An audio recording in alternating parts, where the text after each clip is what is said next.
ನಮಸ್ಕಾರ ರೈತ ಬಾಂಧವರ ಗ್ರೇಪ್ ಮಾಸ್ಟರ್ ಯೂಟ್ಯೂಬ್ ಚಾನಲ್ಗೆ ಆತ್ಮೀಯ ಸ್ವಾಗತ.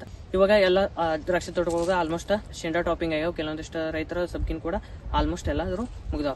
ಈ ಹಂತದೊಳಗೆ ನಾವು ತೋಟದ ವ್ಯವಸ್ಥಾಪನೆ ಯಾವ ರೀತಿ ಮಾಡಬೇಕು ಅನ್ನೋದ್ರ ಬಗ್ಗೆ ಈ ವಿಡಿಯೋದಾಗ ತಿಳಿದುಕೊಳ್ಳೋಣ.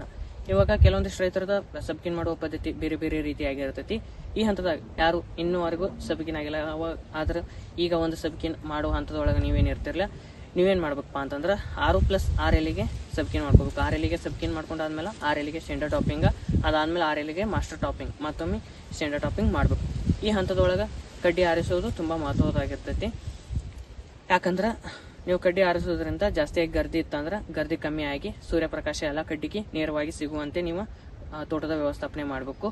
ಮತ್ತೆ ಎಲ್ಲ ಕಣ್ಣಿಗೆ ಕೂಡ ಸೂರ್ಯಪ್ರಕಾಶ ದೊರೆಯೋ ರೀತಿ ನೀವು ತೋಟದ ವ್ಯವಸ್ಥಾಪನೆ ಮಾಡಬೇಕು. ಮತ್ತೆ ಬಗಲ್ ಫುಟಿ ಜಾಸ್ತಿಯಾಗಿ ಬಂದಿರ್ತಾವ, ಬಗಲ್ ಫುಟಿ ತಗೋಬೇಕು.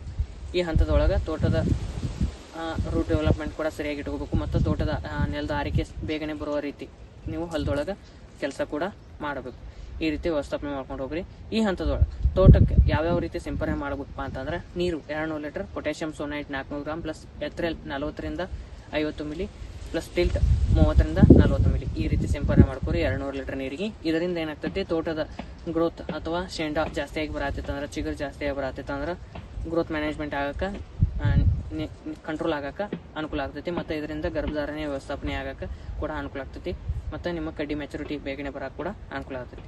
ಇದಾದ ನಂತರ ನೀವೇನು ಮಾಡ್ರಿ, ನೀರು 200 litre, CPP 150 milli plus 6BA 2 gram plus ಯೂರಾಸೆಲ್ 60 ಗ್ರಾಮ್ ಪ್ಲಸ್ ಕಾಂಬಿ 150 ಗ್ರಾಮ್ ಈ ರೀತಿ ಸಿಂಪರಣೆ ಮಾಡ್ಕೋರಿ. ಈ ಸಿಂಪರಣೆಯಿಂದ ಕೂಡ ನಿಮಗೆ ಗರ್ಭಧಾರಣೆ ಒಳ್ಳೆದಾಕ ಅನುಕೂಲ ಆಗ್ತೈತಿ. ಮತ್ತು ನೀವು ಡ್ರಿಪ್ ಮುಖಾಂತರ ಏನು ಮಾಡ್ರಿ, SOP 10 kg plus potassium schoenite 8 kg ಈ ರೀತಿ ಕೂಡ ಬಿಡ್ಕೋಬಹುದು. ಮತ್ತು ಡ್ರಿಪ್ ಮುಖಾಂತರ ಇದಾದ ನಂತರ ಮಿಂಗಲ್ ಅಥವಾ ರೆಮಿಡಿ ಕೂಡ ನೀವು ಡ್ರಿಪ್ ಮುಖಾಂತರ ನೀಡಬಹುದು.